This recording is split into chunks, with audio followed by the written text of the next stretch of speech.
Welcome to McDougall. On today's show, David Hoffman will answer the question, does a real doctor ever use herbs? Hello, I'm Wayne Judd. And now the man who will tell us everything he never learned in medical school, Dr. John.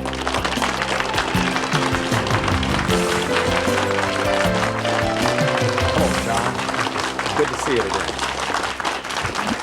I wish we had a show long enough to tell you everything I didn't learn in medical school. I take it you could give us a long list of things. It would be a very long list. What's the most important thing you never learned in medical school, John? I would have to say one of the most important things is you don't scare a person with dying of heart disease to change their diet. What you scare them with is the fact that they'll lose their sexual abilities. Oh, particularly with that men. would scare a lot of people. I tell you, it would scare me. Every time I run a clinic, I have people who come in, they're threatened with bypass surgery. I say, we've got to change your diet so you can stop the progression of this disease.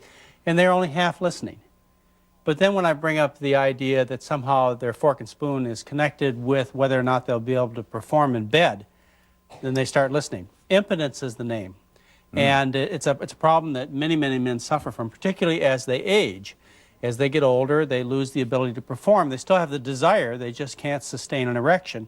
And this is a strong motivation for people to change their diet, and I bet that surprises you. Well, it surprises me a lot. I was going to ask you, what causes it? What would you think caused it? I thought men lost interest, frankly, but I guess you're saying that's not true. Well, you know, that subject came up one time. I asked my father, because I was having difficulty concentrating. I kept thinking about the opposite sex so much. You asked your father about that? And I asked my dad one day, I said, Dad, how old do you have to be before you stop thinking about the opposite sex all the time? How old was he? And he said to me, son, he says, you'll have to ask somebody older than I am. Oh, I see. So I don't think that's the way it is, that as you get older, you stop interest in sexual matters, but you stop performing. You can't perform. And a lot of people, Wayne, they think it's because of some psychological changes like you mentioned, but actually it's a physiologic change. And it's one related to heart disease. What happens is to sustain an erection, you have to fill the penis with blood to make the organ hard. And in the process, what happens is if you close up the arteries, you can't get the blood to fill the organ. And so you can't sustain an erection, you can't perform sexually. And so that's the first thing people have to think about to get their function going again, is they've got to get their circulation going again. You can do that with a good diet. You reverse the atherosclerosis, and you improve the general circulation. Well, what is the typical treatment for this? What do doctors tell men who are impotent to do? They tell them to get a plastic insert. But that's not what you want to do. Oh, no, I certainly don't. No. There's another approach, and many doctors are also aware of the fact that medications, particularly high blood pressure medications, certain heart medications, will interfere with their function. For example, 40% of the people on blood pressure medication note that they have difficulty with their sexual activities from the medication. And so if you can get them off the medication, and again, you can do that by changing diet and lifestyle, you have improved people's lives in that particular important aspect. So here, you're getting people off medication that impair their function. You're also improving their general circulation. And as a consequence of doing those two things, you've done a lot of things. You keep them, well, you keep them in good love condition. You help them function like a young man. That's and they great. like that a lot. But there's another way to approach this problem, and our guest is going to tell us about the herbal approach to improve sexual function with a very important herb. And it's going to surprise you how many herbs you can use in medicine to really help your patients out. I was certainly surprised. And so after we come back from this break, we'll meet David Hoffman.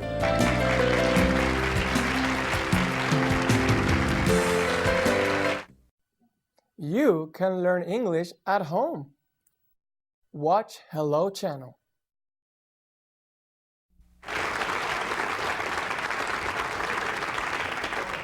You'd be surprised to find out that a medical doctor is interested in herbal medicine. But if you stop and think about it, many of our most powerful drugs come from the plant kingdom. They're herbs originally. For example, aspirin from the willow tree, or digoxin, a powerful heart medicine, comes from the foxglove plant, or one of the most powerful cancer drugs, vincristine, comes from the periwinkle plant. And so I ought to be interested in plant medicine, herbal medicine. Unfortunately, they never taught it to me that way in medical school. And so to remedy my deficiency in education, I associate with people like David Hoffman, who is author of many books and a CD on herbs, and also professor of integral medicine of the California Institute for Integral Studies in San Francisco. David, good to have you with me. Always stimulate me with you when you're on this show, and because of our last segment, I think we should start out talking about the herbal treatment of sexual dysfunction, impotence. Well, I would agree with you completely that it has to be secondary to nutrition and lifestyle and, reassessing what we're doing with our lives. But there are a number of herbs which quite specifically affect the blood flow and the innervation of the penis. The main one is yohimbe. I think one of the prescription drugs that is used for impotence is yohimbine. Right, they call it Yocon. Drug companies have picked that up and decided to put it in capsules, so it's quite popular. Yeah, well, that's the prescription drug, but the herb is, readily available. But still, just using that sort of herb by itself, or as a herbal equivalent of a magic bullet medication, is really missing the point of what herbalism is about.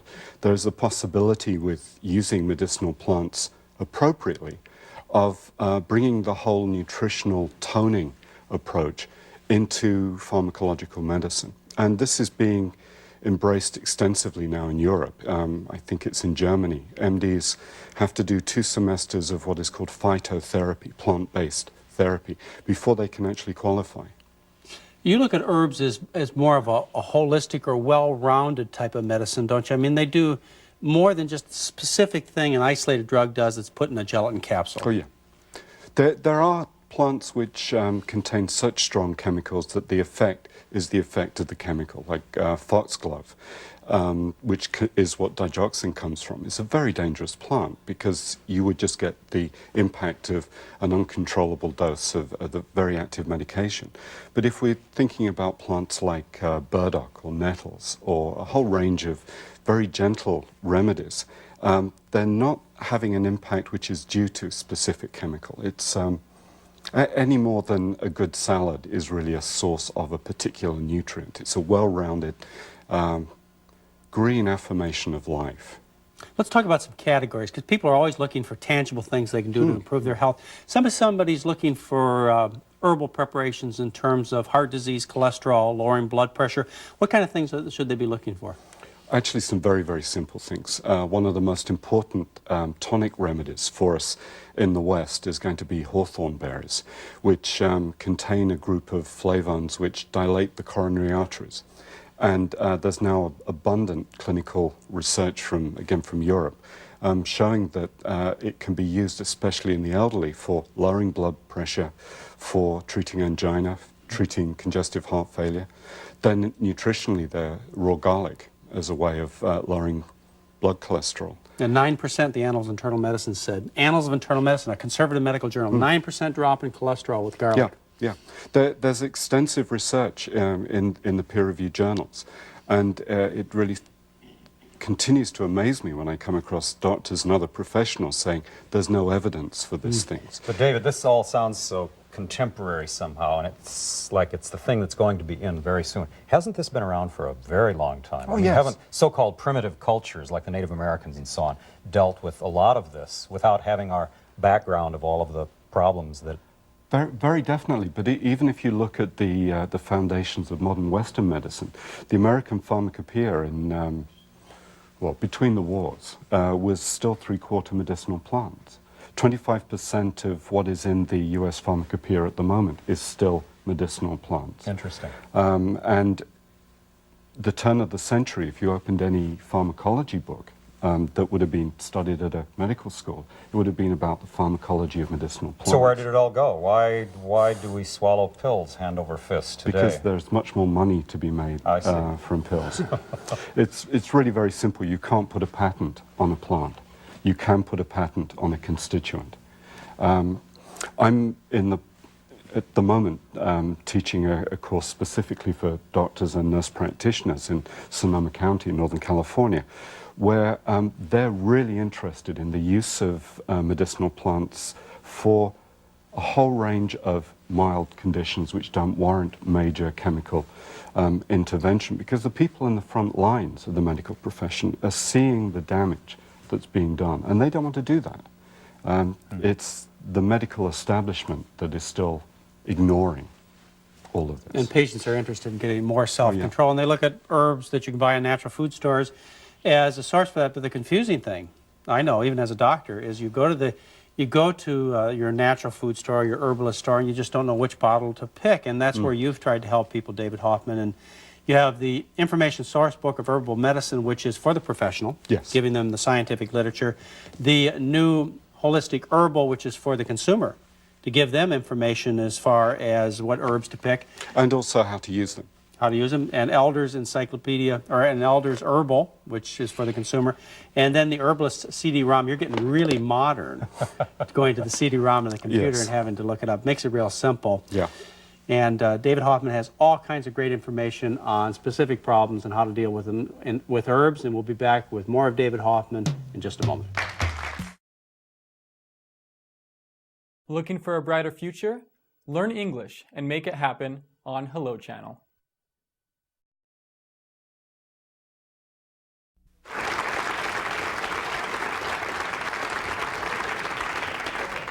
And a professor of integral health from the Institute of Integral Studies in San Francisco, David Hoffman, I would like you to think of him as an herbalist. He deals with herbal medicines to help people with their health. And the herbal medicines in general are very effective, relatively safe, but there are some exceptions.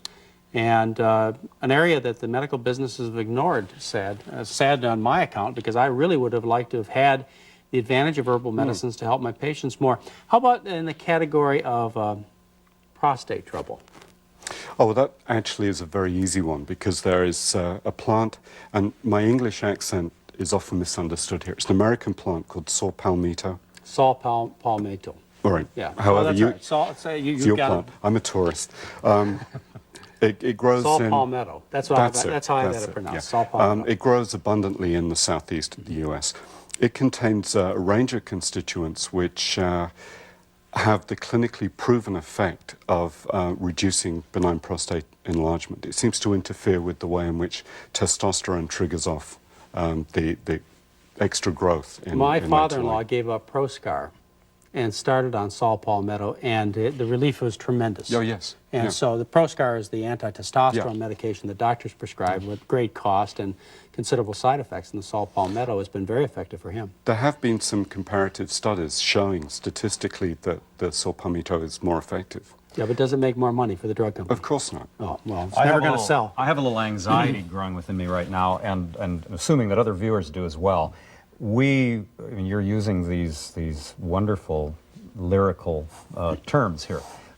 We will let our viewers know that they can pick up a volume that will explain all this. They can look these things up. Does one of your volumes actually speak to issues of prostate and so on, and you can look in an index and find these things in there? Good. Oh, yes. And Yes, you all can of even, you them can do. even do it on CD-ROM with the and herbalist CD-ROM and will do CD-ROM, that, so you don't have to. You don't have to That's have the a confusing thing, computer to Wayne. be a I have herbalist. that problem, even as a physician. It is, and this is why I like to do shows with David Hoffman, is because I learn so much all the time. And it's just a matter of becoming familiar with it and having resources like that. It makes Yeah, it easy. accessibility becomes very, very challenging because after we hear and view, the issues are how do we go out and buy them? And one of the big problems, and you expound upon this, is that when you go to the store and you buy a bottle of herbs or a package of herbs, there's only the name on it, no description. Is that right? Yeah, and that's the law. It doesn't tell you how to use it. That's because the FDA What it's for. will refuse any information or any information which could be seen by them as being a claim. And it just seems to break all the First Amendment rights that people have. It's to protect the consumer, though, David Hoffman. Yes, yes. It's perfectly true that there are some plants that are really quite dangerous and should not be in the stores. On the other hand, there are some herbs which are in the stores which you need to know how to use safely. But when the FDA use safety concerns as a way of blocking any information about the effective use, it just seems to be obvious that they're trying to push the consumer into complete dependency on the drug companies. In Wales, where I'm from, there is an old idea that the medicinal herb that you need is the commonest weed growing in your garden. And in Wales, where it's very wet and there's lots of things growing, that can probably be the case. But over here, how would you know? How would you easily find out what the properties are of the herbs in your garden? 1 generation, 2 generations ago, it would have been the parent or the grandparent who knew that. The whole field of herbal medicine, which used to be very, very strong in this country, was suppressed effectively just before the Second World War. So now there's an incredible growing interest in it, but it's as if it's a whole new field. And it's a grassroots movement. Oh, It's the consumer demanding. There are no leaders, Right. no leaders. Now, if I find out by some research what I'm supposed to buy, a couple of questions. How do I know how much of it to use, and how do I know what its shelf life is? All right, they're really important questions. First thing I would say is you need to refer to books rather than assuming that the people in the stores know anything to really tell you. There are some very good herb stores, but on the other hand, you can't always depend on Well, it. can you get into do you get into the old wives' tales and some of the formulas that people have just passed down from generation to generation? And are those scary and dangerous? How do we know who an expert is in this field? If they were scary and dangerous, those old wives wouldn't have had any children. And just by you saying that, though, Wayne, you know, that it's old wives' tales, Yes. it makes me think that you kind of believe that herbal medicine doesn't have a lot of value to it. A little skeptical, maybe. Skeptical. And that's the attitude I think all of us come to this with. And that is an attitude that is very unique to the last 20, 30 years as a product of better living through chemistry. That, you know, there is a miracle cure for everything. And it's a very uniquely American attitude. And I don't mean that in any judgmental way. It's a product of some very clever advertising and almost social manipulation. So is it better in Wales? Well, in Wales, it's drug medicine, which is the upstart new stuff. And Nobody something trusts as that. common as something you can use yourself can't be worthwhile. It seems to be the attitude that we have in this country. But you can get control over the situation. There are books like David Hoffman has written, An Elder's Herbal, the New Holistic Herbal, and if you're a professional, the information source book on herbal medicine, this is the one that I value because it gives me a chance to look up the scientific references, and of course my CD-ROM player on my 486 IBM really enjoys the Herbalist on CD-ROM. And we'll be back with our special guest, David Hoffman.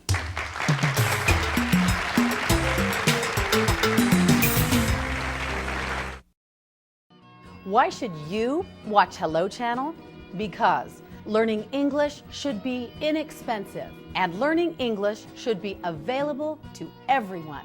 If you want a brighter future, join us and say hello. And with us, David Hoffman, a man who enlightens me. Every time we get together, I learn more and more about herbs and how to help my patients. And I end up prescribing herbal medicine more and more, especially when it comes to cholesterol lowering. I got a whole list of things, including Goo Lipid. Yes. What do you think? Well, I haven't used that very much. It's from India. It's part of the Ayurvedic medical tradition. And something that I'm really discovering in America is that there's a tendency to go for very glamorous foreign Well, just things. the name attracts your attention. Well, it actually comes from the Latin name, which is, well, the whole Latin name is Commiphora McDougall. And the Ayurvedic name for that plant is McDougall. So it's the lipid extract. Goo Lipid. They report a 21% drop in cholesterol and triglycerides in 16 weeks in the scientific literature. Yes. How about arthritic herbal preparations for people with arthritis? They can be very effective at alleviating symptomatic discomfort, and used in the context of appropriate diet and lifestyle changes, I think they can really contribute to a reversal of both rheumatoid and osteoarthritis. Of the inflammation. Of the inflammation, and then also some positive change in the bone damage that happens. Well, you'd be way ahead of anything else on the pharmacy market if it did that, because the pharmaceutical drugs, they just, you know, they stop the pain. The progression of the disease continues. Well, the whole approach is different. We're not actually aiming at just inhibiting inflammation. This is where the theory really diverges, and there's the use of a group of plants called alternatives, which from a scientific perspective are really difficult to explain. They somehow help the whole body be healthier.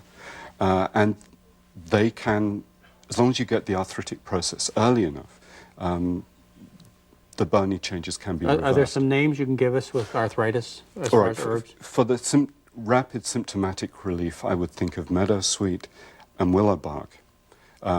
Meadowsweet is probably the best, but it's not as widely known in this country. It grows here and it's in the stores. For more deep-seated transformative changes, I would think of black cohosh, alfalfa, and an American plant that is just about forgotten about here, which is called buckbean, B-U-C-K-B-E-A-N. It's used extensively in Europe, and I wouldn't want to treat arthritis without it. The hottest topic in herbal medicine, not today but tomorrow, is herbal medicine in terms of estrogen replacement, in terms of preventing menopause, in terms of preventing women from hormone-related cancers. What kind of groups, what kind of plants are we talking about there? Well, that's an area we can really do a lot for. But at the same time, I would really voice some warning about the hype that is appearing for, miracle cures and natural progesterone, which is not from plants, it's synthesized. But there is a plant called Vitex, Vitex agnus castus, that is also known as chasteberry for historical reasons. It doesn't actually make you chaste. That seems to have the ability, through working on pituitary hypothalamus issues, to allow the woman's body to re-establish an appropriate balance. So you can't get rid of menopause, and I don't think it's an appropriate thought, really. Menopause is a very important rite of passage, and it could be argued that one of the things wrong with men is that we don't really go through that sort of menopause.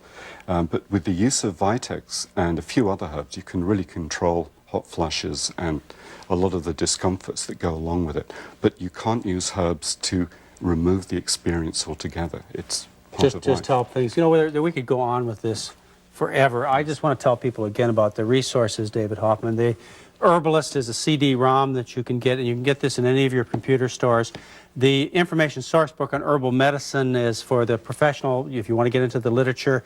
And for practical issues, you can read the New Holistic Herbal and An Elder's Herbal. It'll teach you how to pick the right medicines for you. Thank you, David Hoffman. Great show. Thank you. Until next time, stay healthy and happy.